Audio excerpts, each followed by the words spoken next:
هقول لكم على حاجه. طب تعالوا نشوف حاله بجد. حاله بجد مراته جابته لغايه عندي في العياده عشان يعمل العمليه، عشان بيشخر، عشان بيطلع صوت وهو نايم. عايزين نشوف الحاله ونشوف مراته جابته وهي شكوته ايه وشكوتها ايه، ونرجع لكم مره تاني. سيد محمد يوسف، فبشتكي من التشخير، رحت جميع الدكاتره يقول ما عندكش اي حاجه، اديك حساسيه في الجيوب الانفيه. فجيت لسعادتك يا دكتور، فقال لي انت اديك عمليه في السقف نفس حلقه من التشخير وفي الانف نفسه. بقالك كام سنه؟ بقالي بتاع 15 سنه. 15 سنه فات بتشتكي من شخير؟ 15 سنه بشتكي من التشخير. طب وايه اللي جابك اخيرا وعايز تعمل عمليه؟ الجيران قالت لي انت بتشخر تشخير وحش قوي قوي. يعني الجيران وانت نايم؟ انا ونايم سامعينك وانت بتشخر؟ سامعين وبشخر. وقالوا لك ايه بقى لما صحوا الصبح؟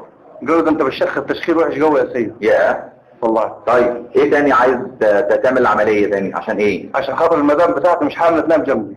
بقالها قد ايه ما بتنامش جنبك؟ بقالها هي بتاع سنه. معقوله؟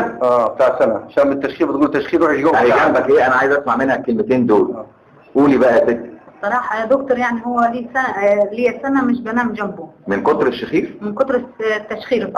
بفضل الله يعني شفت على قناة الصحة والجمال البرنامج بتاعه واقتنعت بيه. قولي يا رب. والله يا رب يا رب ان شاء الله. بالله عليك يا دكتور تخلوه لي بعد العملية ما يشخرش تاني ان شاء الله، عشان الجيران ما تشتكيش طبعا. وانا ما اشتكيش منه. حاضر بس كده. والله العظيم انا اعمل العملية عشان خاطر مراتك وعشان خاطر الجيران. خلاص وندعي ربنا نقول يا رب ان شاء الله. يا رب جيب نتيجة. يا رب جيب نتيجة على يدك يا دكتور ان شاء الله باذن الله. انا عايز اسال سؤال واحد.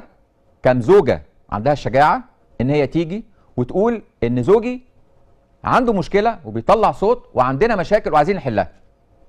طبعا الموضوع يا جماعه برضو الموضوع سهل، الموضوع مش صعب والله خالص، بس احنا عايزين شويه شجاعه، شويه تفاهم.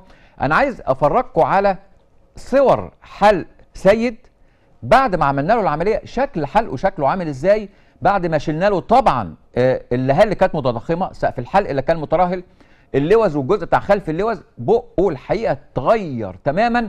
وعلى حسب هذا التغير هنشوف رايه وراي زوجته. نشوف الصور ونرجع تاني.